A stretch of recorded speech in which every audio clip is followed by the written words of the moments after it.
Yemen के Houthi विद्रोहियों ने हाल ही में इजराइल पर एक बेहद ही बड़ा हमला किया। इस हमले में 2 लोग मारे गए और 48 लोग घायल हुए। अब ऐसी खुफिया जानकारी निकलकर सामने आई जिसने सभी को चौंका दिया है। बड़े बमों, लंबी दूरी की हाइपरसोनिक मिसाइलें, मल्टीपल वॉरहेड और ड्रोन से लैस हूती अब दरअसल यमन के हूती विद्रोही हमला करने के साथ साथ छिपकर खुद हथियार बना रहे हैं।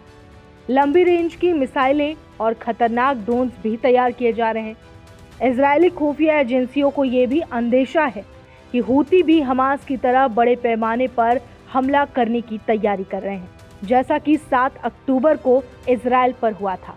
इस योजना को तूफान अल अक्सा या यरूशलेम फर्स्ट कहा जा रहा है, जिसमें हूती स्थानीय मलेशिया को भर्ती कर रहे हैं, बड़े पैमाने पर घुसपैठ की ट्रेनिंग दे रहे हैं। जानकार मानते हैं कि हूती की ताकत न केवल यमन और सऊदी अरब के लिए चुनौती है, बल्कि पूरे क्षेत्रीय समीकरण के लिए एक गंभीर खतरा बन चुकी है। इसके लिए अब इजराइल ने खतरे को देखते हुए यमन पर खुफिया जानकारी जुटाने वाले एक नए टास्क फोर्स का गठन किया। आपको याद दिला दें कि यमन के हूती विद्रोहियों ने 22 सितंबर को इजराइल पर हमला करके सभी को चौंका दिया था। इस दौरान इजराइल के कोने कोने में सायरन की तेज आवाज सुनाई दे रही थी। तो वहीं इस हमले में जवाब में इजराइल ने कुछ दिन पहले ऑपरेशन मूविंग पैकेज के तहत सेना पर जबरदस्त स्ट्राइक की। इसमें 65 से ज्यादा बम गिराए गए और हूती कमांड सेंटर और हथियारों के गोदाम ध्वस्त कर दिए गए।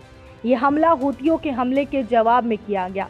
इजरायली सेना ने कहा कि उसने यमन में हमले किए, जिसमें दर्जनों विमानों ने हूती सैन्य कमान मुख्यालयों और सैन्य शिविरों और सुरक्षा और खुफिया सुविधाओं को निशाना बनाया। तो वहीं इस मामले में हूती प्रवक्ता उमर अल बेखेती ने दावा किया कि हूती विद्रोहियों की रक्षा प्रणाली ने काफी हद तक हमले को विफल कर दिया।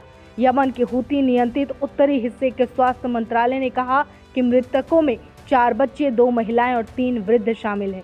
अधिकारियों ने यह भी बताया कि घायलों में 59 बच्चे, 35 महिलाएं और 80 वृद्ध शामिल हैं। मिली जानकारी के मुताबिक हूती की लंबी दूरी की हाइपरसोनिक मिसाइलें, मल्टीपल वॉरहेड और ड्रोन हमले उनकी सैन्य रक्षा का प्रमाण है। इसके पीछे ईरान जैसे बाहरी सहयोगियों का समर्थन भी है। अब इजराइल ने खतरे को देखते हुए यमन पर खुफिया जानकारी जुटाने में लग गया है।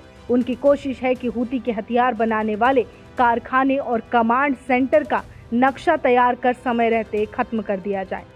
बता दें कि यमन में ईरान समर्थित हूती विद्रोही गाजा में फिलिस्तीनियों के साथ एकजुट प्रदर्शित करने के लिए नियमित रूप से इजराइल पर ड्रोन और मिसाइलें दागते रहते हैं। लेकिन अब हूती की इस खबर ने इजरायली सेना की चिंता बढ़ा दी है। नमस्कार, मैं हूं मानक गुप्ता। अगर आपको हमारा ये वीडियो पसंद आया हो तो इसे लाइक और शेयर जरूर करें, और हाँ, हमें सब्सक्राइब और फॉलो करना ना भूलें ताकि आप देश और दुनिया की कोई खबर मिस ना करें। तो जुड़े रहिए हमारे साथ और देखते रहिए न्यूज़ 24।